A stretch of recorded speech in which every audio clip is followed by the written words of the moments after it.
Buddy, I just wanted to chime in. This is your boy Natural Disaster to show off, and I just wanted to chime in on the Blockbuster trade that was made yesterday. Kyrie Irving going to Boston, um, and in exchange for Jay Crowder, um,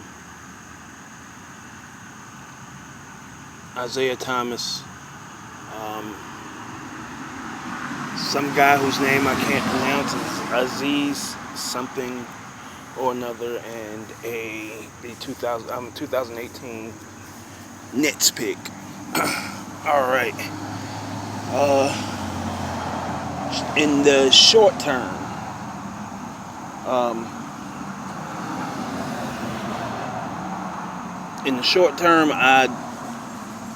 I would say that Cleveland probably won that trade. Not probably, they absolutely won that trade in the short term. And it all basically comes down to one, if LeBron stays. That's the top priority. If LeBron stays after this year, I think with that trade, he has a better chance of winning a championship in the next couple years. Not saying that it will happen, because I just think Golden State is built to last.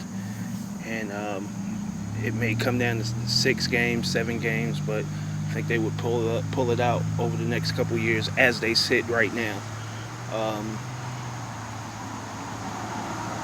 However, I think they're closer. I think they addressed something big that needed to be addressed, and that's defense. With Jay Crowder, he can play some D, he can shoot some threes. I think that's very big. He can contribute offensively and defensively, and I think they needed that. The other thing is for Boston, where they could be long-term winners, is if they can sign Kyrie in 2 years, or extend him next year, or whatever the case may be. Kyrie would be eligible for a $200 million contract. And to me, I think I would rather give $200 million to Kyrie rather than giving it to Isaiah Thomas. Isaiah Thomas a bit older, a couple years older, and had hip problems. Now, the rotation for the Cavs is going to be a little tricky, because I don't think I would start Isaiah over Derrick Rose. Isaiah is a bit of a defensive liability, a bit more than Derrick Rose. Derrick Rose does have a little more height to him, a little more wingspan to him, a little more size to him. And Derrick Rose is excellent at playing passing lanes. I would probably bring Isaiah off the bench, but I would absolutely have him in the fourth quarter, because he's such a strong performer in the fourth quarter.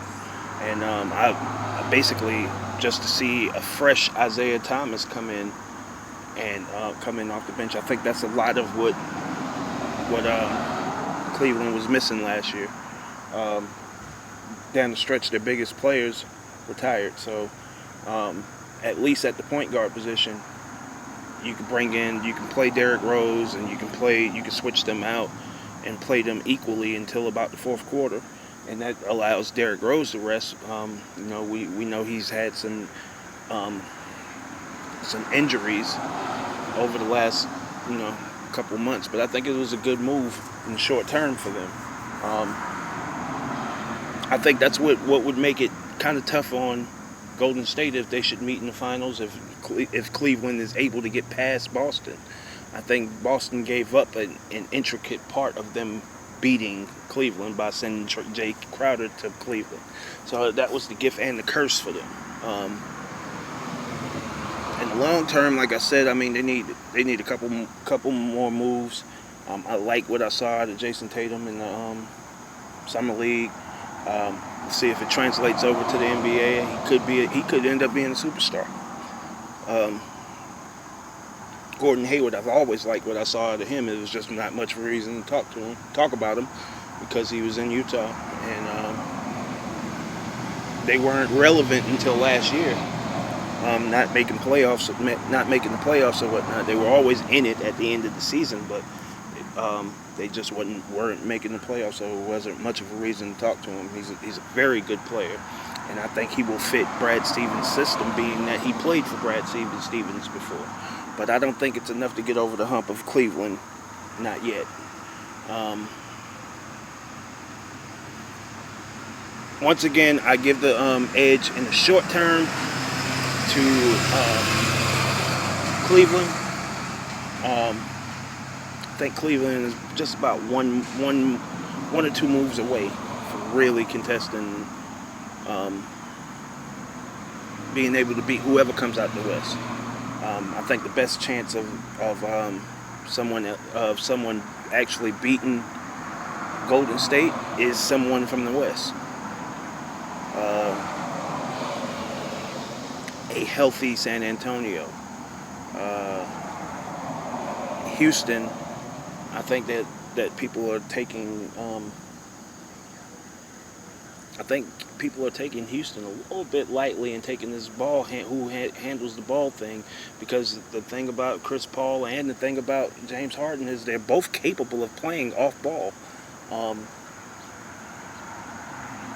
And I think that takes a lot of pressure off of James. I think James succumbed to pressure in that last game in the playoffs because he had to handle. He's a ball handling scorer. So it'll be nice to be able to dominate the ball from time to time. It'll be nice to not have to dominate the ball from time to time. Throughout his career, I've seen him do both. So we'll see.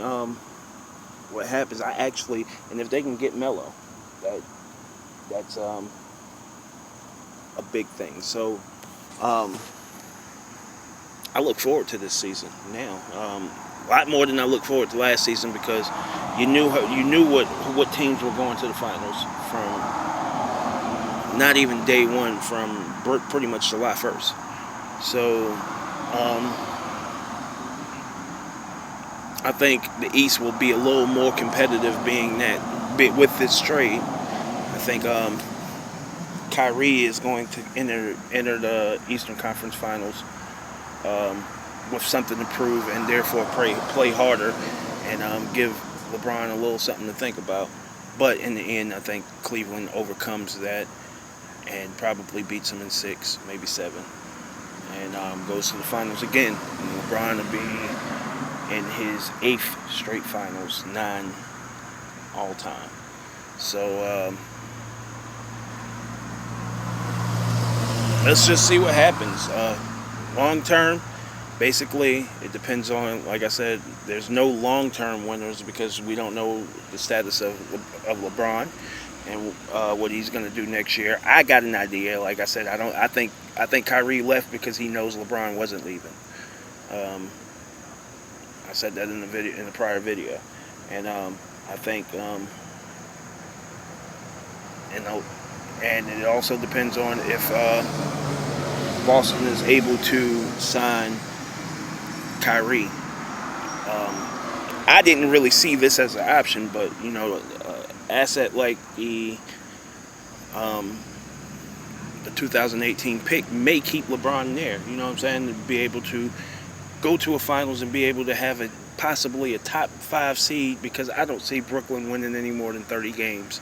So they could still end up with another top 5 pick from Brooklyn that they acquired from Boston. So, I think LeBron's best chance of winning a couple more titles is to stay in Cleveland, because you got to get to the show in order to win. So, you got a really good shot of still getting there for 2 to 3, maybe 4 more years. 4 is a little bit of a stretch, but I would say 2 to 3 years, you got a good shot of getting there. Make no mistake about it, Miami is coming. And